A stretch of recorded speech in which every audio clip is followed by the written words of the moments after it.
Hi, everybody. This is Blaine DeSantis, and I welcome you to another edition of Books and Looks. Yes, it's our voyage of discovery in the wonderful world of books. Books I've read and authors I've interviewed. And today we talk about voyages. Well, we got one. Oh, yeah, this is David Gibbins is joining us today, talking about his book, A History of the World in Seven Shipwrecks.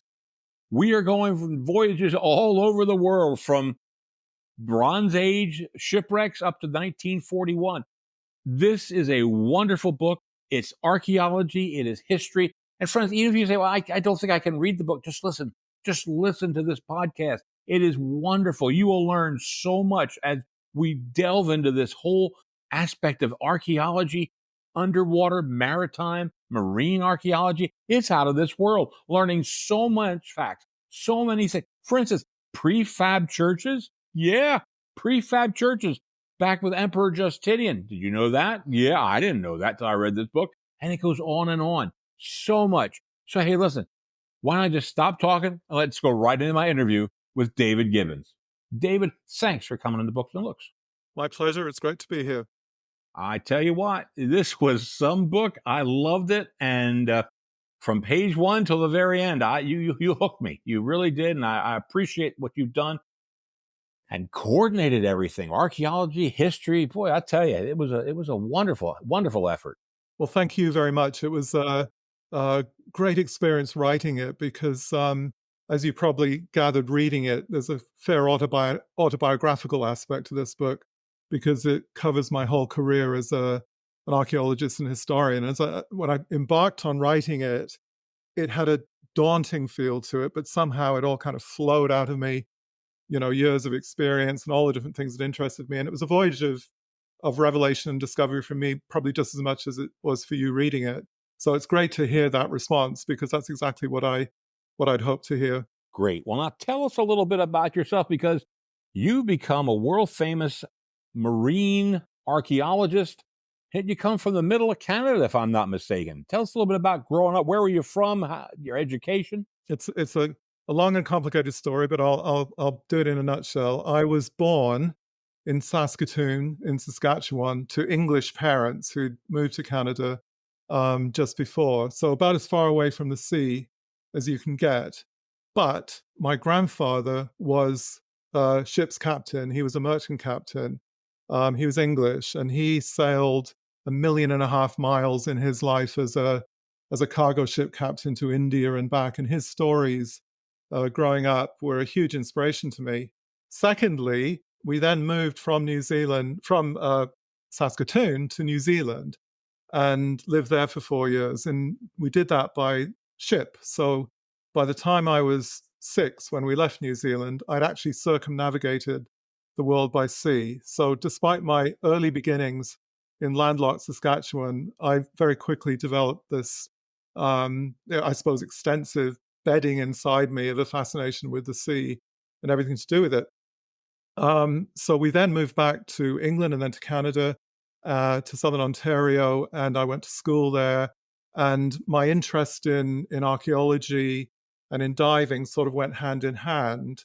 So that I had my first experiences on archaeological sites in Ontario, looking at pioneer settlements and also First Nations Aboriginal sites. I had a long-standing fascination with shipwrecks and diving, which in fact came from National Geographic magazine more than anything else. I don't know if you remember this, but back in the sort of 60s and 70s, that was an immense kind of reservoir of fascination for anybody interested in archaeology and travel. And what they were doing from the mid-60s onwards was publishing quite a lot of articles on shipwrecks, both archaeological and also treasure hunting articles. And for a young kid, that was incredibly inspirational. And that led me to learn to dive as soon as I could in Canada in the mid-70s. And so I was diving on shipwrecks in the Great Lakes, in caves and mine shafts and under ice by the time I'd finished grade school. And that really set the basis for my subsequent career as an archaeologist and diver, which saw me move back to England, go to university there. I did a PhD. I became an academic, a teaching academic. And I was extremely fortunate very early on to become involved in the investigation of shipwrecks in the Mediterranean. So from the age of 18 onwards, I was diving on Roman and Greek shipwrecks. And that carried on for about 20 years. And then I got the writing bug, which we'll probably talk about next. Yeah. Well, now, marine or underwater archaeology, how long has that been around? That's a very good question. It's a very recent discipline because it really stems from the invention during the Second World War of what we now call scuba equipment by the famous Jacques Cousteau and an engineer in France. And it was that invention that allowed people to go underwater untethered from a boat without the cumbersome, hard hat diving gear, which had been the way people went down in previous decades. And it just opened up the underwater world, particularly in the Mediterranean, but also in the Caribbean and other places where there were many shallow water wrecks. And to begin with, these sites were often sort of looted by people looking for treasure and things.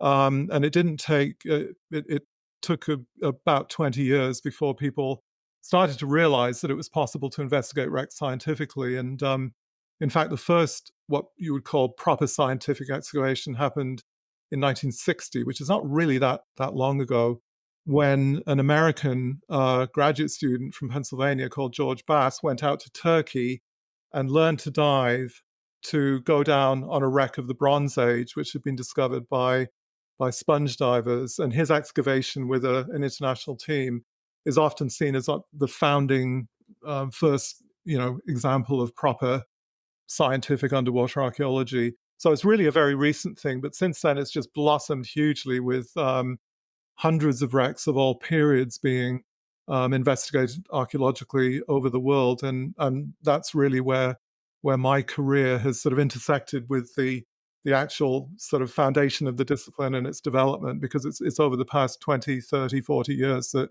it's really come into its own with lots of fabulous discoveries, as my book shows. They are. They're so good.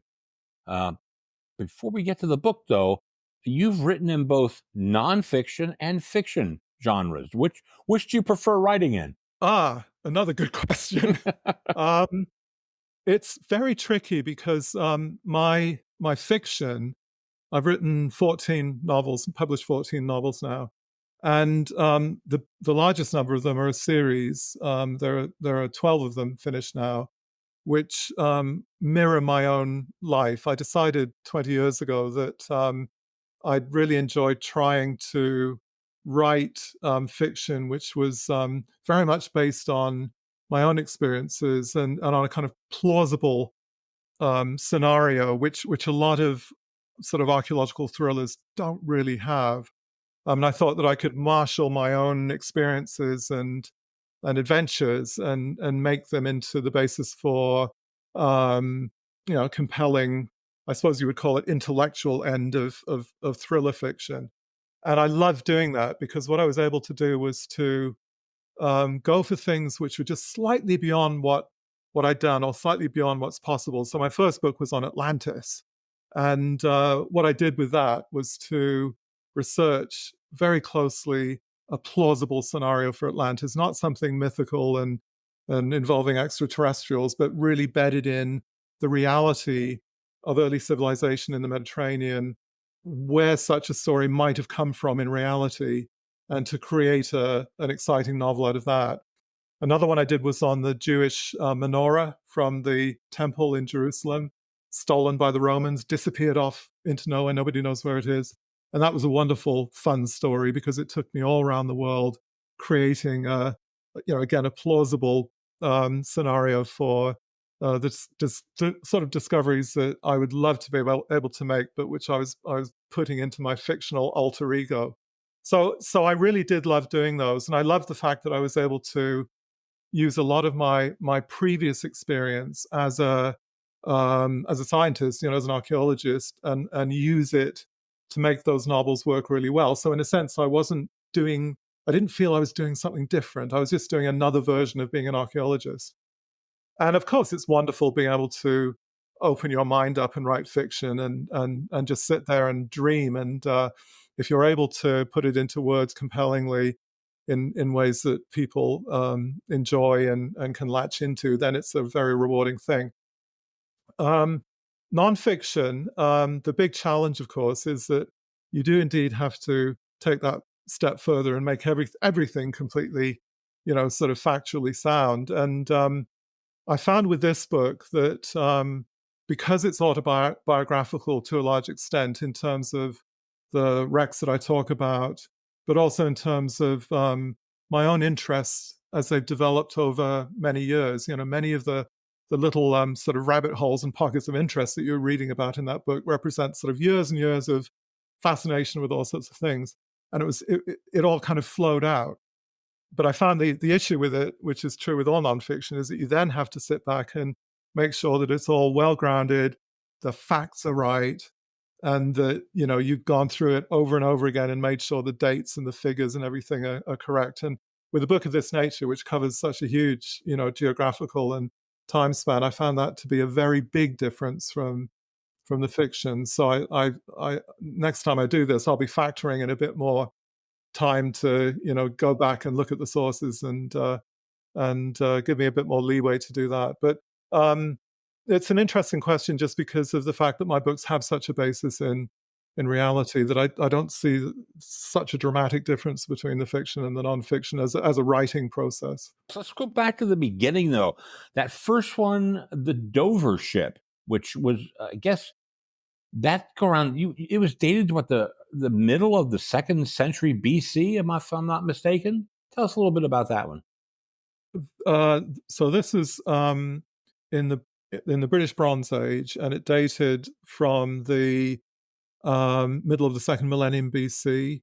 And this was a time when, in the rest of the ancient world, you're seeing these incredibly impressive developments in ancient Egypt and Greece with the citadels at Mycenae and elsewhere, the Minoans on Crete, and the great civilizations in the Near East. And if you go up to Britain, things can seem to be a little bit backward by comparison, but only in the sense that, you're not getting these great pyramids and other structures which so dominate the archaeology of that period. But actually, it's just as interesting.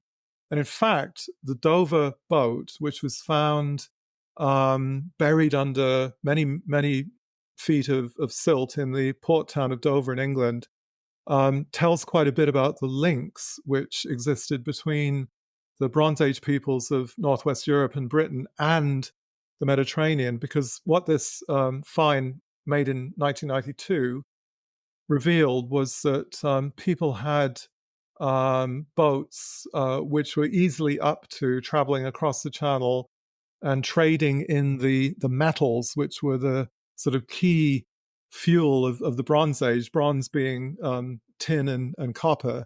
And Britain was probably the main source of tin used in the East Mediterranean.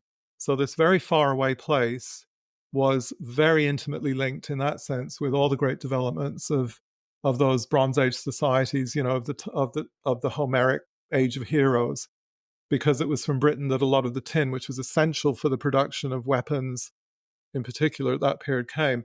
And the Dover boat was a very simple vessel. It was made of oak planks, which had been sewn together with sort of cord withies, and it was paddled. But it was as big as most sailing ships in the Mediterranean at the time, and it could travel very considerable distances. And so, really fascinating for telling us about how interlinked the world was in this period. And I think that's where maritime archaeology really is so important, because ships, of course, are mainly about transport, aren't they? And about cultural exchange and migration and exploration. And even at this very early period, they show us that when we look at prehistory, we should always look at it in a really wide context, because people were able to travel very long distances. They didn't live in isolation. And that's why this site was so interesting. And it was dated by radiocarbon, by C14, which gave it a date very closely within about the 16th century BC. So a really amazing site. That's utterly amazing. And that's one of the things that I love of these early shipwrecks is that you show that there is this interconnection. We would call it international trade or global trade, but back then they were going from one place to another. There was trading. I never knew that. I think I'm just too stupid to know these things. I mean, I never put two and two together. I never realized, hey, they don't have that here. How did they get that? And this is a fascinating stuff that you filled in a lot of these gaps. So now, was there an artifact in particular on that ship that was of interest over or other artifacts? Well, the thing with that particular ship is that it's the boat itself which is the most interesting artifact because it seems to have been drawn up on a foreshore beneath a little settlement and abandoned. Um, but more than that, the boat was partly dismembered so that some of the timbers were deliberately removed on its abandonment. And archaeologists have speculated that, in fact, it may have been ritually deposited, if you like, that it was maybe part of a burial, and that maybe the ship's owner and captain, when he died, had this vessel. The people who mourned him had this vessel sort of ritualistically dismembered and sort of put into the ground with him. And one of the reasons why that idea is plausible is that it happens elsewhere. I mean, in ancient Egypt, the great funerary boats associated with the pyramids, they're also ritual deposits for whatever reason. People were putting boats in, maybe for the afterlife. And then if we move forward into the Viking era, you get these wonderful Viking ship burials. So it may be that the Dover boat, thousands of years earlier, represents the beginning of a tradition in which boats, which were after all, amongst the most complex artifacts made by people until the Industrial Revolution, really, that they had such enormous significance that they also had a symbolic and ritualistic significance when people died, especially. And we certainly see that as in fact I talk about in one of my chapters on the Viking period. We see that with the long boats of the Norse as well. Yeah. Wow. It makes you wonder if these were not some of the most valuable item. The boats themselves were more valuable than anything else. I mean, without the boats, you can't do any trading. Absolutely, they were, and more than that, they held often great symbolic significance. And just to return to the Vikings for a bit, the Viking longship is the most beautiful thing. It's a work of art. So boats are not just utilitarian.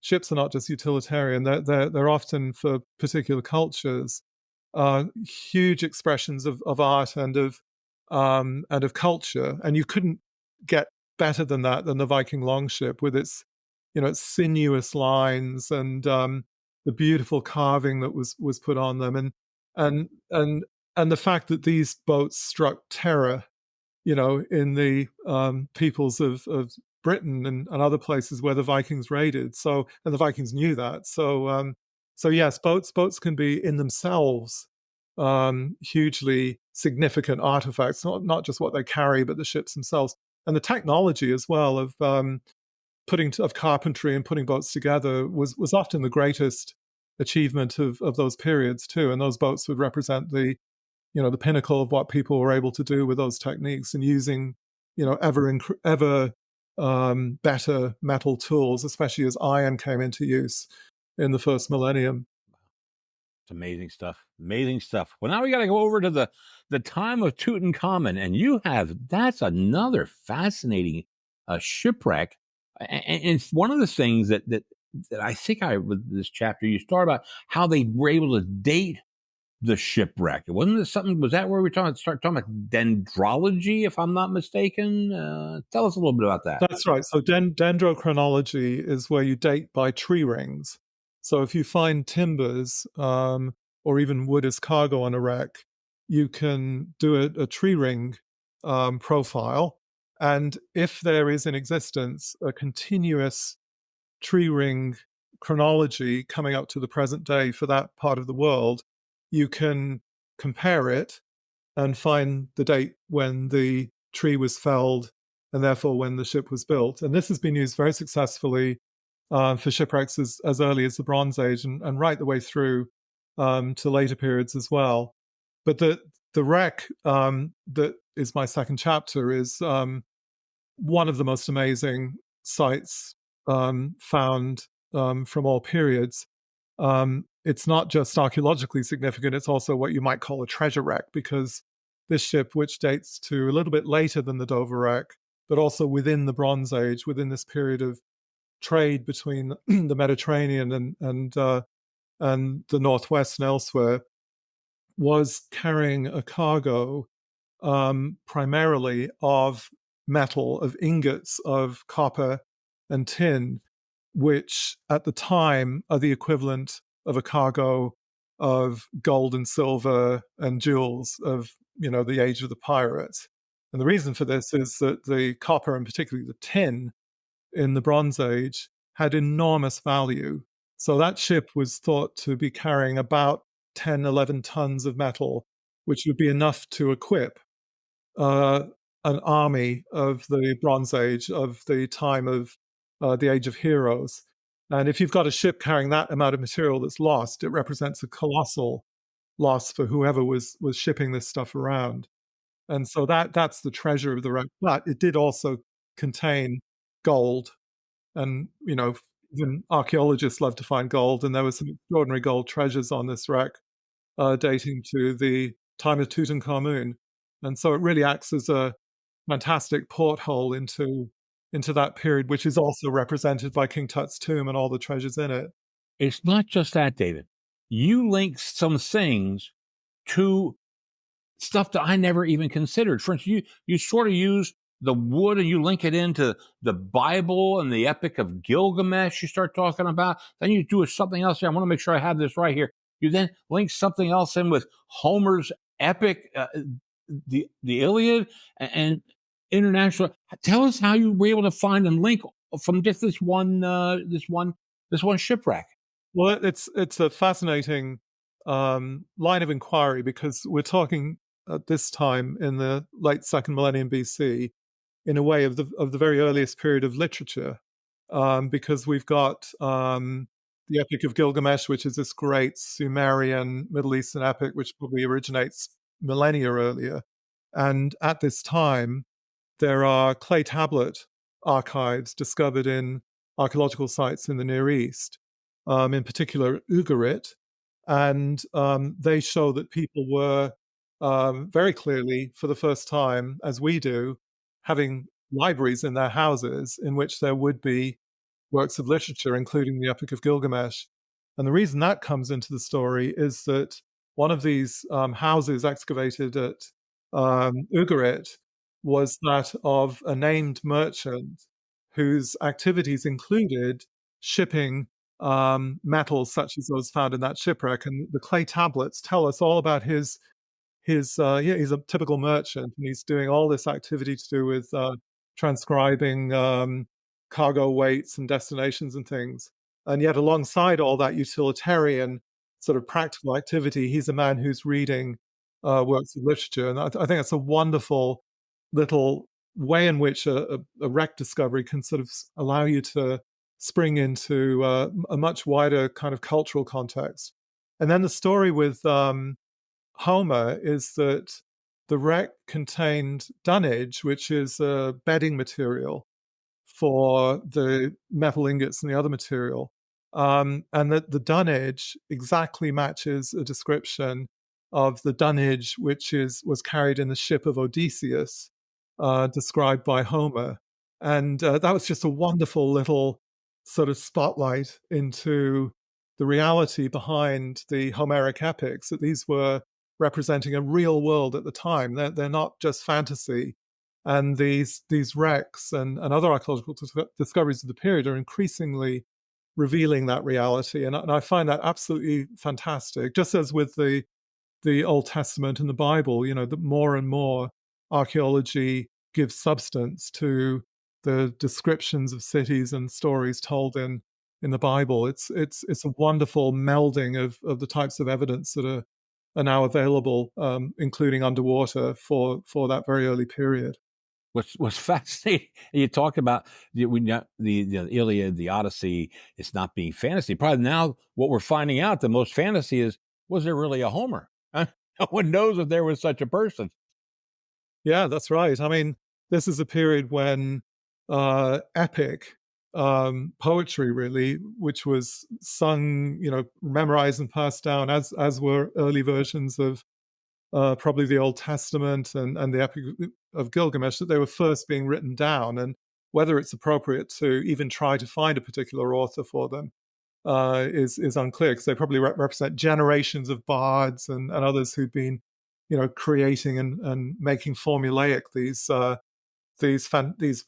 seminal works of literature at the time. But that's why the late Bronze Age, again about sort of the end of the second millennium BC, is such a fascinating period, because it's suddenly becoming a bit familiar to us. People are having things that we have. They've got books, and that's the first time you can really see that in history, which is wonderful. Well, now I'm going to move forward. We could do every chapter, David. I got to be honest with you, but we have to. We can't do a. We'll be. I'll feel like I'm doing a Joe Rogan show there for 4 hours. But I mean, we got to move on a little bit to the next one. This comes to the 2nd century A.D. You're talking about a Sicilian wreck with all these amphoras that were discovered on the wreck. Could you just tell us a little bit about that, please? This was the wreck that one of the very first wrecks that I dived on when I was a student, and which I ended up more or less excavating. And this is in Sicily, just south of Syracuse, and it dates from about the end of the 2nd century AD. So we're looking at 1500 years later than the Bronze Age wrecks we've been talking about. And this is a time at the height of the Roman Empire. So the whole of the Mediterranean and beyond is now a unified world, as we know, extraordinary in its architecture and kind of cultural uniformity. And one of the bedrocks of that world was the trade that was carried out in raw materials, such as building materials, stone, for example, but also in foodstuffs. So for the first time, you've got populations which are sort of modern in their scale, and the population of Rome in the 2nd century is probably more than 1 million people, and way outstripping its hinterland for food production. And so, what the shipwrecks tell us about, and there are many of them from the Roman period, is mainly the transport of foodstuffs, which includes wine, it includes fish produce, which is a major source of protein, pickled fish and fish sauces, but also olive oil. And just as today, olive oil was an absolute staple of the Mediterranean diet in antiquity, and in fact, in Rome, it was probably essential. It was probably crucial to people's livelihoods.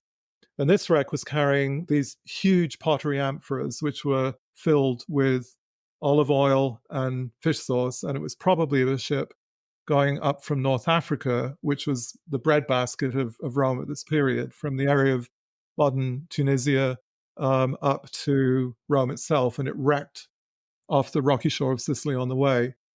And just as previously talking about the Bronze Age and how it latches us into other knowledge of history at the time, one of the great things with this wreck at Plumerio, this Roman wreck, is that it was a time of great consequence in historical matters in the Roman Empire at this period. We know about the Emperor Septimius Severus at the time, and his struggle to maintain power.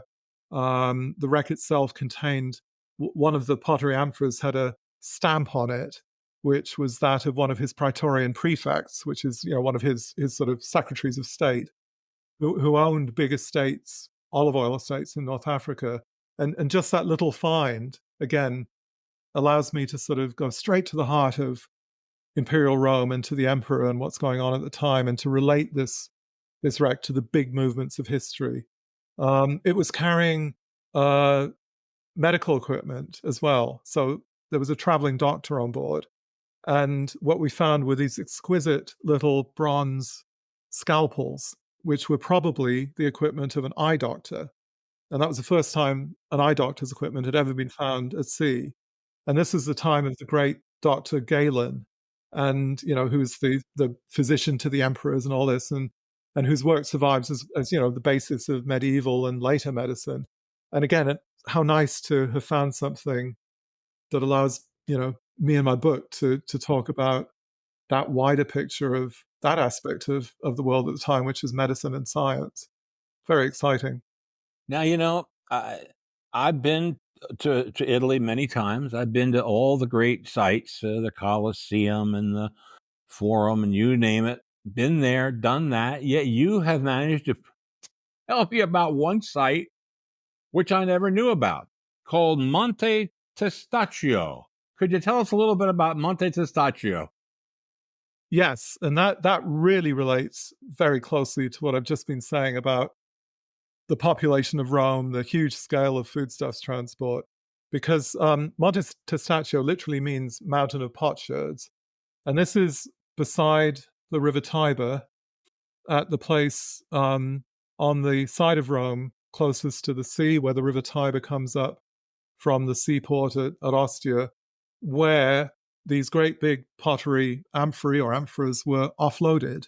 And instead of being reused, olive oil amphoras, which were rendered unreusable because of the fact that the oil would impregnate the pottery and it would become weakened, most of them were just ditched.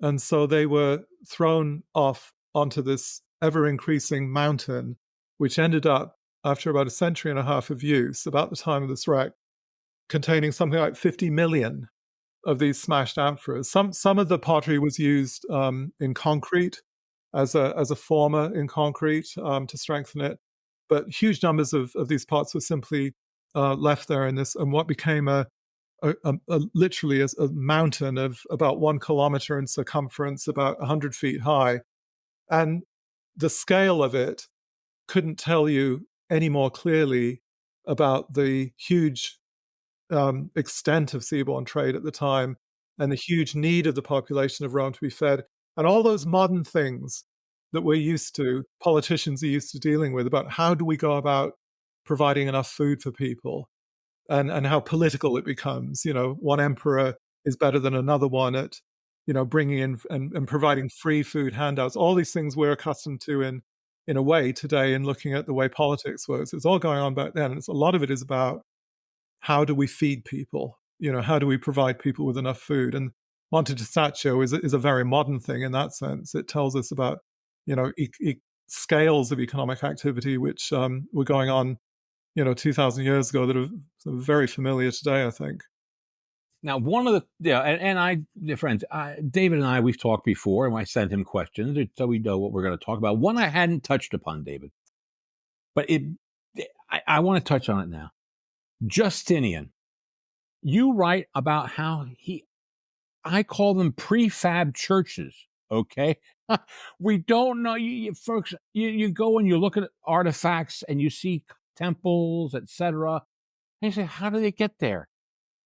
It all tied in. David, tell us a little bit about Emperor Justinian and the shipping of huge amounts of marble.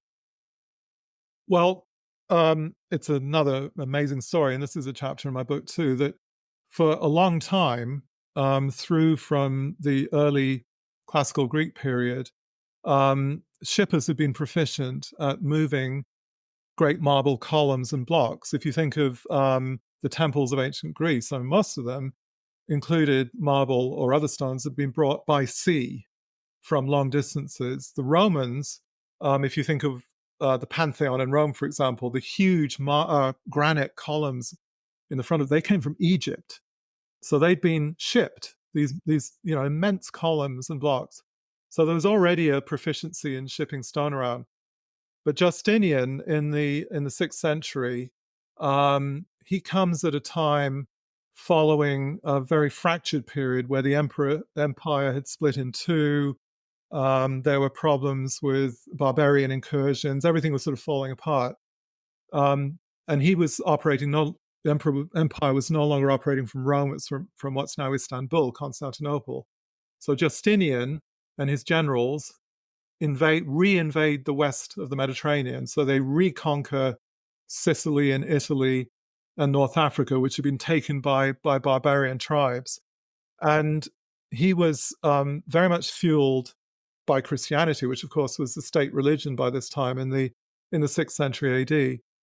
And he decided that the best way of imprinting his new Christianity on the West, re-Christianizing it, was to ship prefabricated elements of churches, flat pack churches, out to Sicily, North Africa, even as far south as the area of Abyssinia. There's one of these things that's been found, and it really it tells us uh, about religion and about how maritime transport and the facility of moving things by sea all through history has been a big factor as well in the spread of ideas and in the spread of belief and practice. And in this case, literally providing people with churches is comparable to what was going on in the early Spanish colonization of the Americas too, where such a lot was shipped out from Europe, prefabricated elements of pulpits and things and works of art to embellish new churches to give them a uniform message, a uniform look. And Justinian was doing the same thing in the Mediterranean. So this wreck, which I talk about, was found also off Sicily, and it was of a ship that was carrying one of these churches, including columns, the remains of an ambo of a pulpit, and this marble had come from as far away as the area of Istanbul, so shipped all the way across the Mediterranean. Clearly, very highly organized trade. Absolutely, yeah, and the other thing, friends, I was reading this to another friend one day, and I said, this thing weighed like 90 or 100 tons or something like that. These were huge amounts these people were transporting on these boats. That amazed me. Yeah, absolutely. I mean, this is the astonishing thing that we underestimate people in the past. I mean, people look at the pyramids, don't they, or at Stonehenge, and they think, how could human beings without mechanization have done this? But they did it. They didn't need aliens to do it.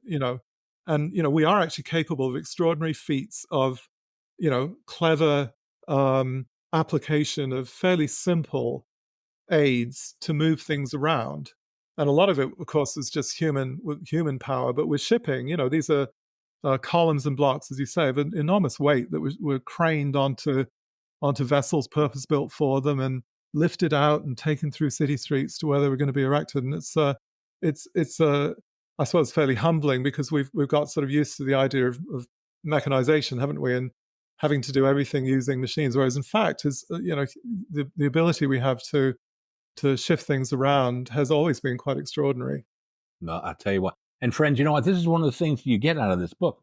You get these bits of history where you learn things, and David has put the two and two together and given us four. I never could do that. I never thought about these things. This is all from ships and archaeology. It's amazing stuff. This book. It's just out of this world. Matter of fact, we're going to talk about Sinbad the Sailor next.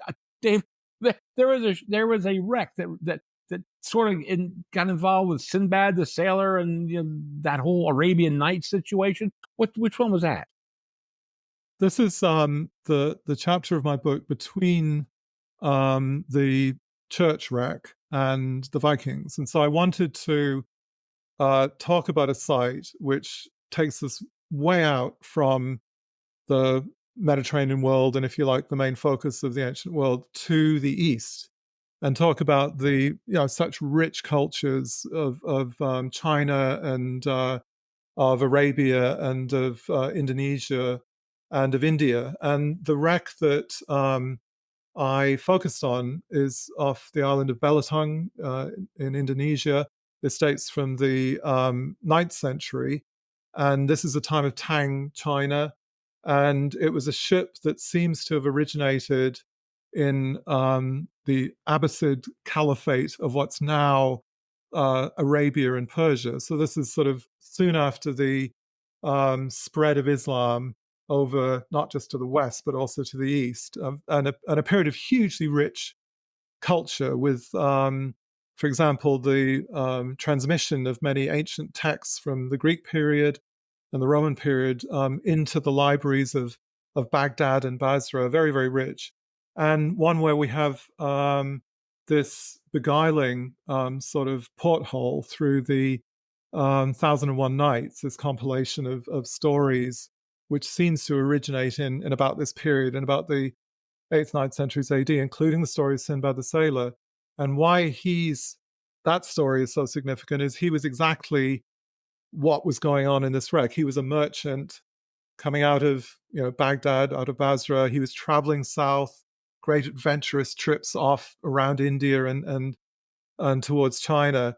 And although it's a fantasy story, it's very very much rooted in the reality of the trade, which we see represented in this wreck, which included fantastic gold items, but also many Chinese Tang Dynasty beautiful items of porcelain of cups, which were being transported to their main market, which was in the Arab world.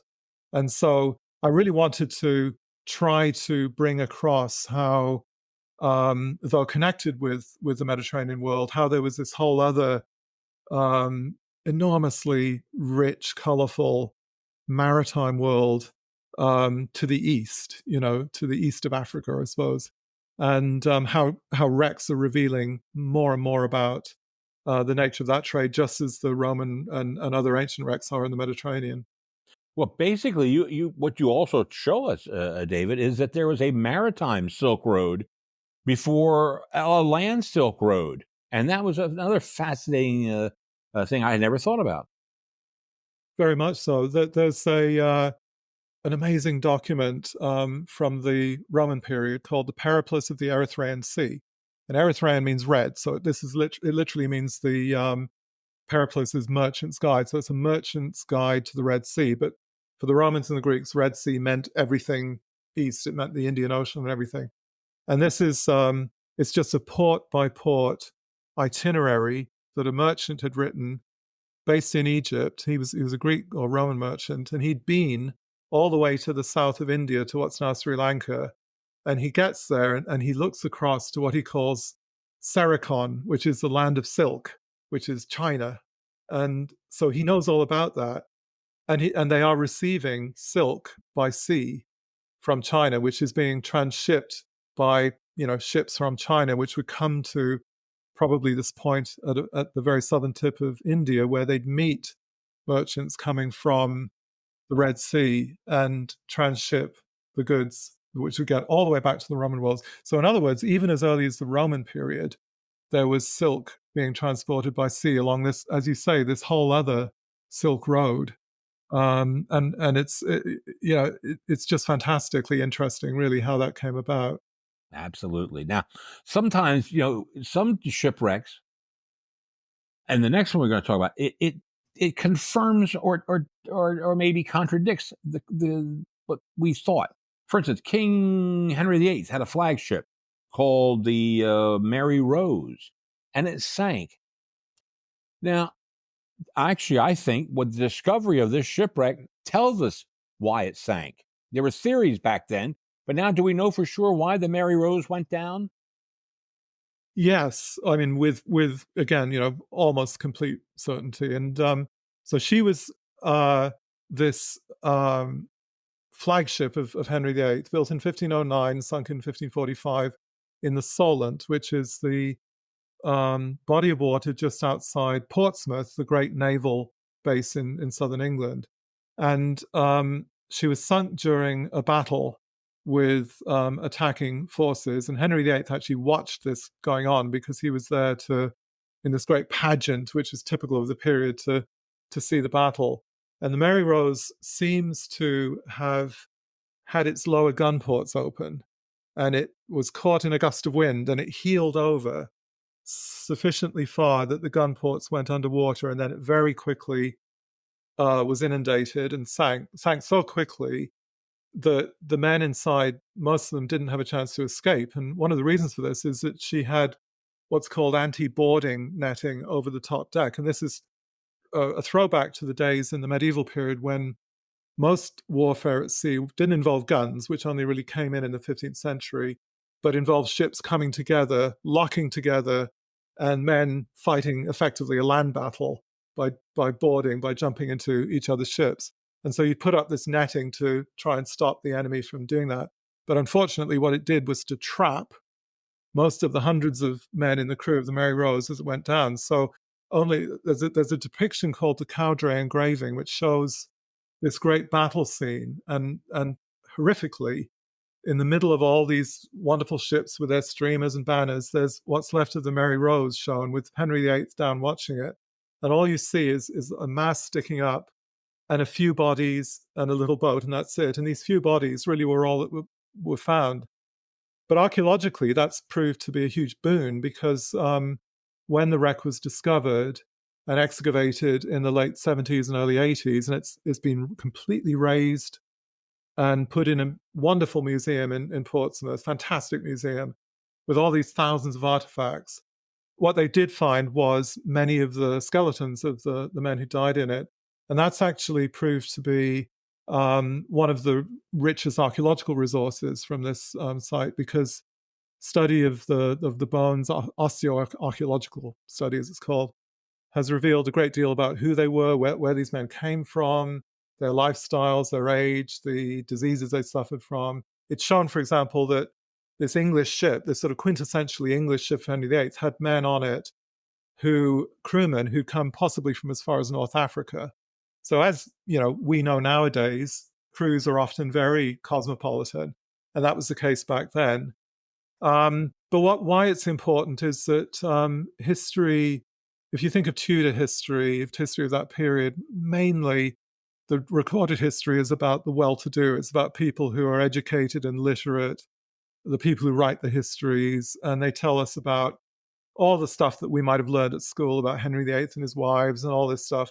But actually, there's a whole other history, isn't there, which is that of the common people and of how they lived. And the Mary Rose has been very important for that because most of those men are men who are unknown to us by name. We don't know who they were. We know they were all sailors and soldiers. They were typical of, people in Portsmouth and southern England at the time. And along with the bones, all the artifacts that went with them tell us about their diet and their lifestyle, games they played, musical instruments they played.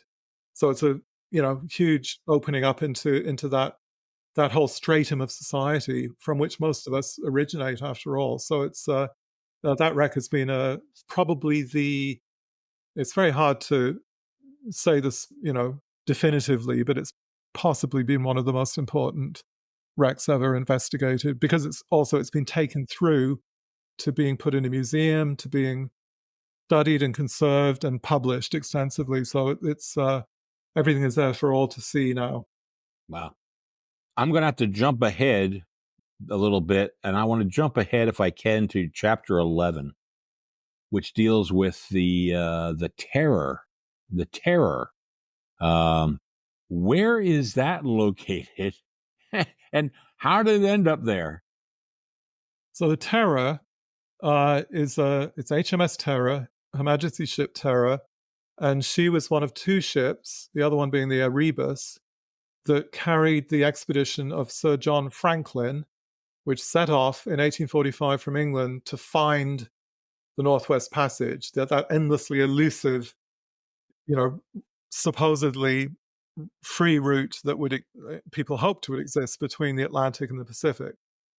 And as with many of these expeditions, it ended in failure, but in this case, dramatically and tragically, in the entire expedition being lost, but not just in one shipwreck or one catastrophic event, but over the course of several years as they were icebound, and then they tried to go further south from where they'd first reached, and they disappeared from history. And over the years, fragments of bones and artifacts have been found strewn around, especially King William Island in the Canadian Arctic, showing that some of the men did get to shore and did try to strike south. They did try to make it, but they had no hope because of the distances involved. They clearly had run out of food. And as we now suspect, they were suffering from, amongst other things, lead poisoning caused by the solder that was used in the tins that were, at the time, revolutionary food storage development, but faulty in the sense that the solder was very lead rich and the lead would get into the food stuff. And it's just possible that lead poisoning was one of the factors in the fate of the men of Franklin's expedition, that they were progressively poisoned and more disabled really by that. But the two ships sank eventually into the ice, the ships that the men had been on after they evacuated them to try to save themselves, and were lost to history until 20 odd years ago. And using local Inuit knowledge, archaeologists from Parks Canada, which is the main Canadian center of expertise for underwater archaeology, discovered them and found in 2014 and 2016. And both of these ships are sitting there intact on the bottom, relatively shallow, only about 100 feet deep and less, and so easily accessible by divers. And they are beguiling time capsules because a lot of the material, a lot of the equipment, shipboard equipment and belongings and tools were left on board these vessels when the men who still survived left them, and it's all still there. And this is very, very cold water, so organic material survives well in cold water. So you've got the possibility of finding, wooden and other items and books and all manner of things that are probably within these wrecks, which are only now just beginning to be extensively investigated and excavated by the Parks Canada team.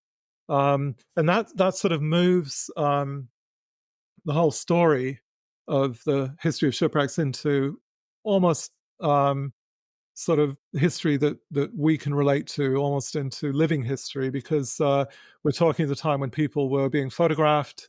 There are daguerreotypes of the officers and men who went off with these ships. So we're able to look at people really for the first time in a modern way when we come to the Terror. The one of the things that most struck me when I was writing my chapter and researching the book was the discovery of books, and these were not on the ships themselves, but on sites on land, which had been found when expeditions were sent off to try and rescue these men. And these books, several of which are preserved in the National Maritime Museum in England, include works of fiction, liturgical works, all the sort of things you'd expect sailors to have, but showing that the officers especially were very widely read. They had books of science, and they would have known of Darwin, and they would have known of all the events of the world at the time. And I found using the wrecks to get into that history and the way that these people were spending their time, their leisure time, to be, extremely beguiling, because it's very modern, and these are men like ourselves doing the sort of things that we do, and I found that to be one of the more interesting aspects of those discoveries. Well, if you friends, if you go ahead and you go to YouTube and you to put in the HMS Terror, you'll see the video of these marine archaeologists diving down there and videotaping everything. It's all still down there. It's the only way you can see it. Yeah, is it ever going to be able to be brought up, David, or you think it's always going to stay down there? Uh, it, I don't know, but I would suspect that it will stay down there because the difficulties of raising a ship, and the conservation challenges of taking wood out of water and keeping it intact are huge, and it would be hugely expensive. And this was done in the case of the Mary Rose, and there have been one or two others. Swedish warship, the Vasa, which was lifted from Stockholm Harbour. But my own opinion is that shipwrecks are monuments. They're historic monuments in themselves, and maybe in the old days they could only be visited by divers, but nowadays with remote operated vehicles and underwater drones and technology, the sort of armchair explorer can, as you just said, can visit these places. And I think that the Terror and Erebus should stay there and be monuments, and probably for many many hundreds of years remaining intact, and they should be there to allow people to have the kind of experiences that I've had as a diver, of going down and seeing something like that for the first time, as if you're doing what I did. And you can almost do that now with with the technology of underwater video recording. You can swim the swim and make the find yourself, and that's I think in my lifetime, that's probably the biggest development in technology, allowing people to experience and see shipwreck sites in the way they never could before. So leave them there and let them be enjoyed by people in that way. Good. I could ask a whole lot more, David. I could ask a whole lot more. As you can tell, I love this subject, but I have to get going. We've been keeping you well too long, but I want to ask you, what's next for David Gibbons? What's next? Are you going to start doing more diving, more novels, more nonfiction? Well, as long as I'm able, I will carry on doing this. And I am still very active as a diver. There are still shipwreck sites I'm working on at the moment, mainly off Cornwall in England. But along with my brother and my daughter, who's also a diver, we've been looking at doing video recording of the sort that I've just been talking about on some of the 19th century shipwrecks of the Great Lakes in Canada. So that interests me a great deal as well. I'll never stop writing fiction because I love my story and my characters and my main series. And I'd like to try doing fiction as well as nonfiction for young adults more now as well, because I think there's a huge amount of interest there and a huge market in young people who we tend to think of as being sort of trapped by video games and you know smartphones. But actually, in my experience, if you put a good book in front of a kid, they are as hooked on it as you and I would have been at that age. And there is always a need for always a place for writing books like a sort of young adult version of what I've done with the shipwrecks book to inspire people at kids at that age, when that formative age, as we all know, when things get so latched in on us, don't they? And we develop lifelong interests, and I'd love to be able to do more of that as well, and also to carry on with new nonfiction as well. And I've got a couple of uh, I think strong possibilities for books to follow the shipwrecks book. Wonderful. And what you say about the young adults, I had a lady on the other day. She wrote a book called The Enigma Girls. And it's all about these teenagers, age 14 through 19, who helped break the code in Bletchley Park.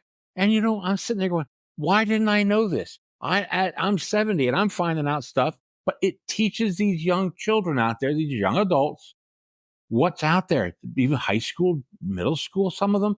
And that's a history they don't get. They don't get that, David, in school.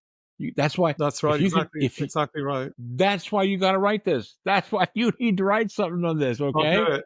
Very I'd good. love Hey, to. David Gibbons, thank you so much for being with us today on Books and Looks. It has been an absolute delight getting to chat with you. It's my great pleasure, and thank you very much. Well, friends, I hope you were fascinated as I am with this book and this interview. This is a wonderful, wonderful, enriching story. This is a great story. I'm so glad we could get David on to talk about this.